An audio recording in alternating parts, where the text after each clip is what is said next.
আসসালামু আলাইকুম রহমতুল্লাহ। ঘুরতে আসা তরুণীকে তুলে নিয়ে রাতভর ধর্ষণ, যুবদল নেতা গ্রেপ্তার। এটা যুবলীগ না, যুবদল নেতা, বুঝতেই পারতেছেন। বিএনপির একটি অঙ্গ সংগঠন যুবদল। সেই নেতা একজন তরুণীকে তুলে নিয়ে রাতভর ধর্ষণ করেছে।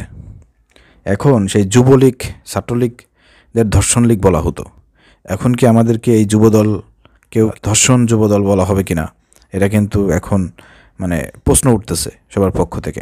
কমেন্টে অনেকেই করেছেন যে এতদিন ক্ষমতায় ছিল আওয়ামী লীগ, ছাত্রলীগ, গুন্ডা বাহিনী, আওয়ামী লীগ এরা ধর্ষণ করেছে।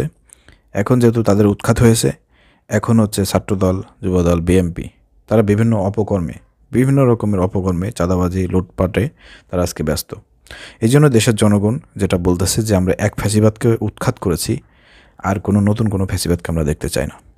বিএনপি ক্ষমতায় আসলে পারে যে তারা আওয়ামী লীগের মতন ফ্যাসিবাদ কায়দা প্রতিষ্ঠিত করবে, এবং তারা যে এদেশের জন্য একটা হুমকি হয়ে দাঁড়াবে, তারা যে স্বৈরশাসক হয়ে উঠবে, তার নমুনা কিন্তু এখানে স্পষ্ট এবং ক্লিয়ার।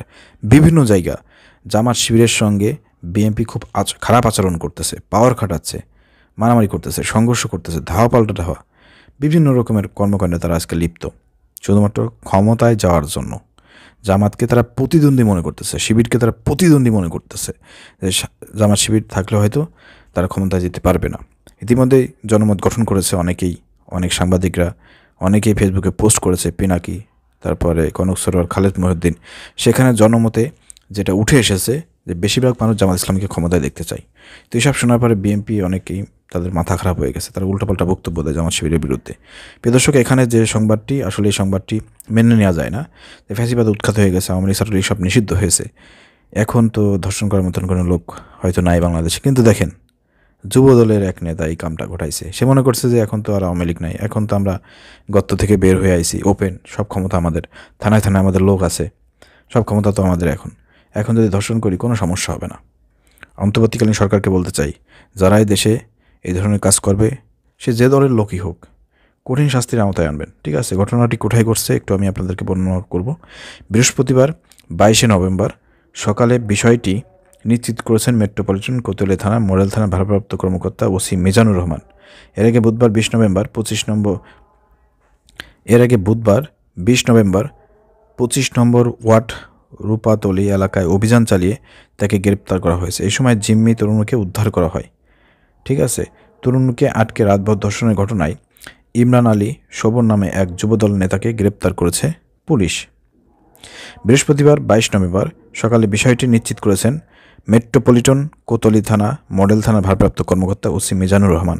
এর আগে বুধবার 20 নভেম্বর 25 নম্বর ওয়ার্ড রূপাতলি এলাকায় অভিযান চালিয়ে তাকে গ্রেপ্তার করা হয়েছে। এই সময় জিম্মি তরুণীকে উদ্ধার করা হয়েছে। ওসি মিজানুর রহমান বলেন, খবর পেয়ে তাৎক্ষণিক অভিযান চালিয়ে অভিযুক্ত যুবককে গ্রেপ্তার করা হয়েছে।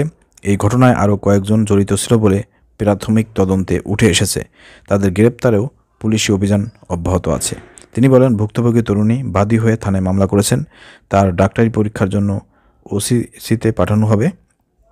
গ্রেপ্তার যুবদল নেতা ইমরান রূপাতলী নতুন আবাসিক এলাকার মৃত ইউসুফ আলীর ছেলে। তিনি 25 নম্বর ওয়ার্ড ছাত্রদলের সাবেক যুগ্ম আহ্বায়ক এবং বর্তমানে ওয়ার্ড যুবদলের পদ প্রত্যাশী। ভুক্তভোগীর বরাত দিয়ে পুলিশ জানায়, মঙ্গলবার বন্ধুর সঙ্গে রূপাতলী ঘুরতে আসেন কাউনিয়া এলাকার এক তরুণী। এই যে বন্ধুর সঙ্গে ঘুরতে আসা তরুণী, এগুলো আমি সাপোর্ট করি না, পছন্দ করি না। এই তরুণীর এখানে দোষ আছে। বন্ধুর সাথে কেন ঘুরতে আইছেন?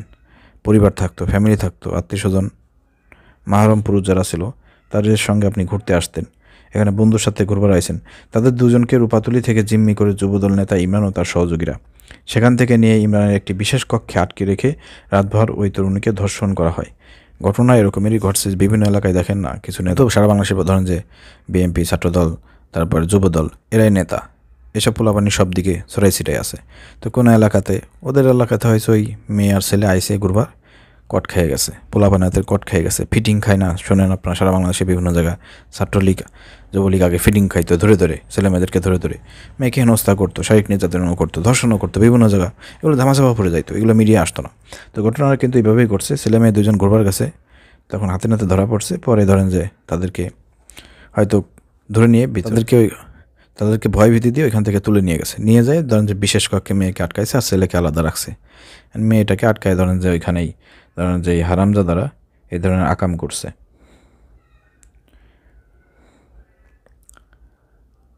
এই সময় তরুণীর বন্ধুকে আরেকটি রুমে আটকে তার মোটরসাইকেল ও মুক্তিপণ হিসেবে 50,000 টাকা দাবি করেন তারা।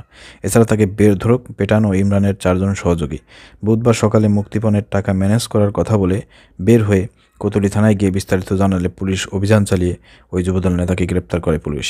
মানে চিন্তা করেন, মেয়েটিকে আটকিয়ে রেখে ওই ছেলেটিকে ছেড়ে দিয়েছে, বলছে যা মুক্তিপণের টাকা জোগাড় করে নিয়ে আয়, নাহলে মেয়েটিকে ছাড়বো না। মানে যুবদল নেতা, বোঝেন নাই, ভাবছে যে এখন তো ক্ষমতা আমাদের, সব কিছুই আমাদের হাতে, এখন যা খুশি তাই করব। ঠিক আছে।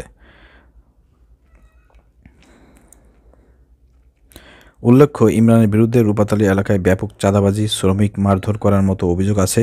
এছাড়া রূপাতালী এলাকার মাদক সিন্ডিকেট তার দখলে বলেও স্থানীয়ভাবে জানা গেছে। সৈয়দ মেহেদী হাসান, FRS। দেখেন এই নেতা যে কত বড় খারাপ, এবং তার বিরুদ্ধে যে অভিযোগ আছে, মাদক, চাঁদাবাজি, ধর্ষণ, বিভিন্ন রকমের অভিযোগ আছে, তিনি একজন মোটামুটি শক্তিশালী একজন নেতা ওই এলাকার, যা খুশি তাই করতে পারেন। এর জন্যই তো ধরেন যে ধরতে পারেই কিন্তু কামটা কঠায় ফেলছে। তো যাই হোক, এখন যেহেতু পুলিশ তাকে গ্রেপ্তার করেছে, আমরা বলতে চাই ধর্ষণের যে পরীক্ষা নিরীক্ষা করে এটা প্রমাণিত হওয়ার পরে একে খুব দ্রুত এই অন্তর্বর্তীকালীন সরকারের সময় কোনো কথা হবে না, কোনো জেল খাটানোর দরকার নাই, সব কিছুই হাতে নাতে প্রমাণ পেয়েছেন আপনারা। এখন পরীক্ষা নিরীক্ষা করে যদি প্রমাণিত হয়ে যায়, ডাইরেক্ট সরাসরি ধর্ষণের যে সর্বোচ্চ শাস্তি সেটা আমরা দেখতে চাই। ঠিক আছে, এটা আমরা দেখতে চাই। আর ওই ছেলে মেয়েকেও, তাদেরকেও কয়েক বছর জেল দিতে হবে, কারণ তারা এই যে ঘুরতে আইছে এটা একটা অপরাধ, কারণ এটা একটা জেনাবা বিচারের মতন একটা অপরাধ।